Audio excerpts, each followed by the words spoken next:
Convido a senhora Viviane de Souza da Silveira, representante do Sindicato Estadual dos Profissionais da Educação do Rio de Janeiro, Núcleo Lágios, para fazer o uso da tribuna popular, conforme o artigo 193 do Regimento Interno, e seu tempo regimental é de 15 minutos. Então, bom dia a todos, bom dia, senhor presidente, demais vereadores, assistência presente, assistência virtual. Meu nome é Viviane Souza, eu sou diretora do CEP Lagos, Sindicato dos Profissionais de Educação, da região dos Lagos. É um sindicato que atende aos 3 municípios, Arraial do Cabo, Búzios e Cabo Frio, nas suas redes municipal e estadual. O motivo que me traz a essa casa, né, o motivo que fez o sindicato solicitar o uso da tribuna, iniciou, na verdade, quando no mês passado, em abril, nós tivemos a demissão, injusta demissão, de 4 merendeiras do Colégio Municipal Paulo Freire.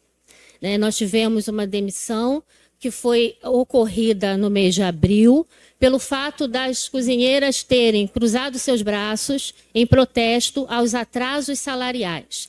Então, elas já estavam há vários dias, 2 semanas quase sem o salário, e já cansados dessa situação, elas resolveram cruzar seus braços para pressionar a empresa AMX a realizar o pagamento.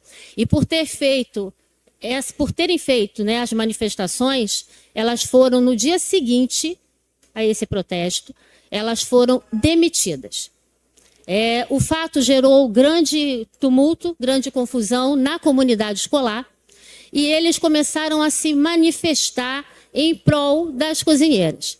E quando houve a organização para essa manifestação, o sindicato ele foi acionado e foi solicitado apoio para que fosse feita a manifestação na frente da escola. O nosso sindicato é um sindicato que atua também nos movimentos sociais e apoia qualquer movimento social, cultural que estiver ocorrendo. Então, nós viemos para prestar o nosso apoio e solidariedade às nossas companheiras cozinheiras. Foi muito triste o que aconteceu, a comunidade sentiu muito. E nesse momento da manifestação, os próprios alunos da escola, elaboraram um abaixo-assinado para entregar à Prefeitura de Búzios. E nós fizemos esse movimento, os alunos saíram dali naquele dia e foram até a Prefeitura para entregar esse abaixo-assinado. Não conseguiram falar com o prefeito, ele estava em reunião, não recebeu os estudantes, não recebeu a comissão, a comissão da escola, o conselho escolar, mas nós, enquanto sindicato, não podemos ficar alheios, a essa situação, a essas injustas situações. E no mesmo dia, ou no dia seguinte, nós fizemos uma representação, uma denúncia no Ministério Público do Trabalho, e essa denúncia está transcorrendo. Vale ressaltar que as merendeiras elas foram demitidas no dia seguinte, o pagamento saiu no mesmo dia, no final do dia, após essa manifestação, e no dia seguinte elas foram trabalhar normalmente.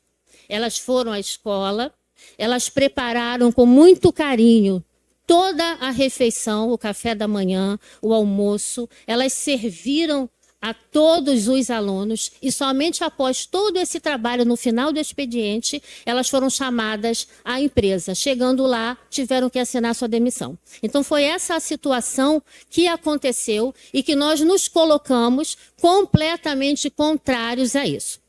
Mas, então, por que nós solicitamos o uso da tribuna? Porque esse assunto, na verdade, ele já está meio encaminhado. Porque nós conseguimos depois, com muita pressão, uma audiência com o prefeito. Eu fui acompanhando as merendeiras, nós conversamos, nós colocamos a situação. Num primeiro momento, tanto a Secretaria de Educação quanto a Prefeitura se posicionaram na condição de não poder gerir, por ser uma empresa terceirizada, não poder atuar ou resolver aquele problema, porque a demissão ou a admissão cabia à empresa. E nós questionamos isso porque, apesar de ser uma empresa terceirizada, ela é paga pelo governo. Então, o governo tem toda a obrigação, sim, de gerir e de atuar nessas instâncias. E depois de uma longa e cansativa espera, nós fomos atendidas pelo prefeito e ele se comprometeu, e eu estou colocando isso aqui, ele se comprometeu com a causa das merendeiras e nessa readmissão.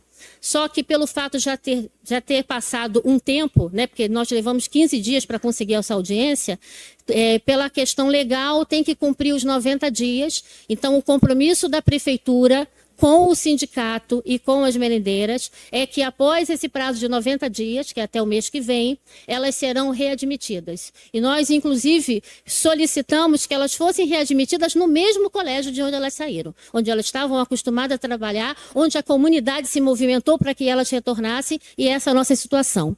Mas por que então que eu vim aqui hoje, senhores vereadores, assistência? Porque esse assunto reacendeu um tema que nós, no sindicato, temos batido em todos os municípios, que é a questão da terceirização dos serviços da educação. E isso é muito sério, porque por mais que a gente consiga falar, né, que a terceirização é um problema, acho que é preciso que toda a população, que todas as pessoas entendam. O movimento dentro de uma escola, ele é muito complexo, né? Nós lidamos o tempo todo, e aí estou falando de nós porque eu sou professora. Eu tenho 34 anos de atuação na educação.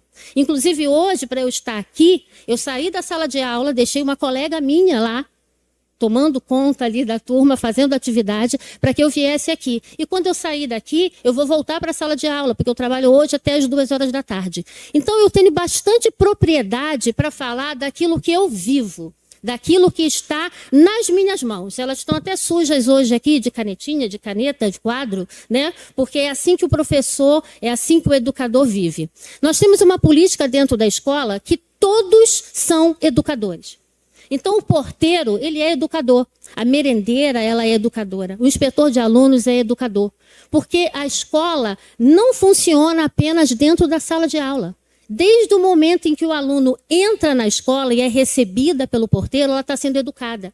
Ela está sendo encaminhada para a sua fila. Ela está sendo orientada para onde que ela tem que ir para pegar o seu lanche, o seu café da manhã. Para onde que ela tem que sair para ir para a sala de aula. Quando ela vai ao banheiro, o inspetor de alunos está lá acompanhando e orientando para não jogar papel no vaso, né? Para não sair sacudindo a mão e molhando todo o chão da escola. Todos na escola são educadores. Então, são peças importantes. Numa escola, para a gente ter um bom andamento, nós precisamos que esses profissionais eles sejam constantes. A terceirização não nos permite isso. Porque olha a fragilidade do que aconteceu com as merendeiras. Elas foram demitidas do nada, de um dia para o outro. A escola ficou 2 dias com precarização na merenda por conta desse trabalho, para se colocar uma outra pessoa no lugar. Essas pessoas vêm, de repente, para tomar pé de toda a situação da cozinha. Então, há uma quebra da rotina que a escola já estava acostumada. A terceirização tem também o problema de que, para a direção da escola tomar conta, fica difícil. Porque imaginem todos, se quando a gente foi questionar o próprio governo e a Secretaria de Educação, eles disseram que não tinham como agir porque a firma era terceirizada, imagine o diretor da escola todos os dias na escola tendo que gerir um público, né, um grupo de funcionários da qual ele não tem o acesso direto, né, o poder de agir sobre a atuação deles. E isso nós temos vivido nas escolas de Armação dos Búzios. A terceirização ela tem avançado não só em Búzios, mas nos outros municípios também. E é preciso que a gente mostre para todos porque isso causa prejuízos à educação. Tanto a terceirização quanto o processo seletivo. E aí, pegando o gancho disso, eu quero aproveitar e falar do concurso público, que é um outro problema dentro das unidades escolares. A falta de concurso público no município. Nós já tem um bom tempo que a gente tem cobrado, inclusive junto ao Ministério Público, o concurso público dessa cidade. Há um TAC que foi firmado e que ele já expirou há anos. O último concurso público de Armação dos Búzios foi em 2012. E nós temos hoje uma realidade na educação de Búzios em que quase 60% da educação buziana é contratada, não é efetiva. E por que que isso causa problemas e prejuízos à educação? Muitos, mas vou citar alguns aqui. Primeiro, quando se há uma rotatividade na escola, a gente não consegue dar andamento ao trabalho. Então, se você tem um professor que ele foi contratado e aí ele teve algum problema e não pode permanecer o contrato, você tem que chamar novamente pelo processo seletivo um outro profissional. Esse período em que o contratado saiu até que o outro seja colocado no lugar, as turmas ficam sem professor. E aí, quando os vereadores recebem aqui inúmeras reclamações de pais que vêm aqui reclamar que está faltando professor, que está faltando mediador, que está faltando gente na escola, é por isso. Porque se vocês acompanharem as redes sociais da Secretaria de Educação, nós estamos no final de maio, indo para o mês de junho, e ainda estão acontecendo convocações de servidores. Nós estamos no meio do ano letivo. E é por isso que a escola fica desarticulada. Se nós temos funcionários efetivos de carreira, isso não acontece. Porque terminando as férias de janeiro, no dia 1º de fevereiro, todos nós estamos de volta à escola. Eu sou servidora pública concursada, tanto da rede municipal quanto da rede estadual.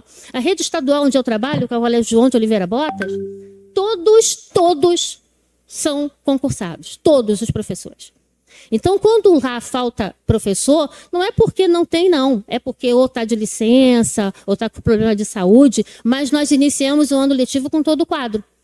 Nas escolas públicas, não acontece isso. A gente começa o ano letivo e vocês começam a pipocar as reclamações de que não está tendo professor para a turma tal, que a escola tal está faltando merendeira, que a escola tal está faltando porteiro. Por quê? Porque o momento de contratação é esse momento inicial do ano letivo. É quando eles começam a convocar os contratados para trabalhar. Só que esse movimento é demorado. E a escola não pode esperar, porque as aulas iniciam em fevereiro. E os alunos todos estão na sala de aula.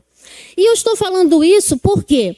Porque apesar dessa nossa discussão, desse nosso diálogo com o governo de Armação dos Búzios, solicitando concurso público, foi anunciado que o concurso público vai acontecer, mas somente para a área de magistério. Isso não atende o problema da educação. Isso não resolve o problema da educação. Nós vamos continuar com os mesmos problemas. E o nosso questionamento é: por que fazer um concurso público, depois de tanta luta, depois de tanta discussão, depois de tanta demora, por que fazer só para magistério? Por que não fazer para todos os cargos, pelo menos, da educação? Já que não quer fazer de todo mundo junto, que seria o mais óbvio, né? Porque esse problema não é só da educação, esse problema é na saúde, esse problema é na administração pública. Então, nós temos esse problema em todos os setores. Mas eu vim aqui falar da educação, que é a área que eu conheço, que eu domino, que eu posso falar. E eu estou aqui hoje justamente para solicitar, né, dessa Câmara, para solicitar da Comissão de Educação dessa casa e para informar a população o que está acontecendo. Solicitar o apoio em relação para que não aconteça dessa forma. Nós precisamos mudar o quadro daqui de Armação dos Búzios em relação a concursado. Existe uma lei que é do plano de cargos e salários, que determina de que quando ultrapassar o limite de 10% de funcionários contratados, tem que ter concurso público. Né? Só pode ter até 10% de contrato. E eu não estou dizendo que não vai haver mais contrato na rede, porque vai haver eternamente contrato na rede. Por quê? Os contratos, eles são temporários, como o próprio nome já diz. Então, se um diretor, se um professor assume a função de diretor, para aquela vaga daquela pessoa, só pode entrar um contratado, porque é temporário. O que não dá é para o que se é temporário se tornar permanente, como tem acontecido no município. Uma coisa que era para ser temporária está permanente, porque existem vagas reais que precisam ser ocupados por servidores de carreira, e nós defendemos isso o tempo todo. Então, senhores vereadores, assistência presente, se nós queremos ter verdadeiramente uma educação de qualidade, se nós queremos que essa expressão educação de qualidade saia do papel e venha para a realidade, para o chão da escola, nós temos que pensar num todo. E esse motivo, essa questão da falta de profissionais efetivos, da falta de vínculo empregatício mais sólido, tem atrapalhado o funcionamento das escolas, das unidades escolares. Então, quando os filhos de vocês, né, quando as crianças estão chegando em casa, estão sem professor, estão saindo mais cedo, também se deve a esse fator. Então, eu gostaria de agradecer a oportunidade, a liberação da tribuna e solicitar mais uma vez que os vereadores nos apoiem nessa causa tão importante. Muito obrigada.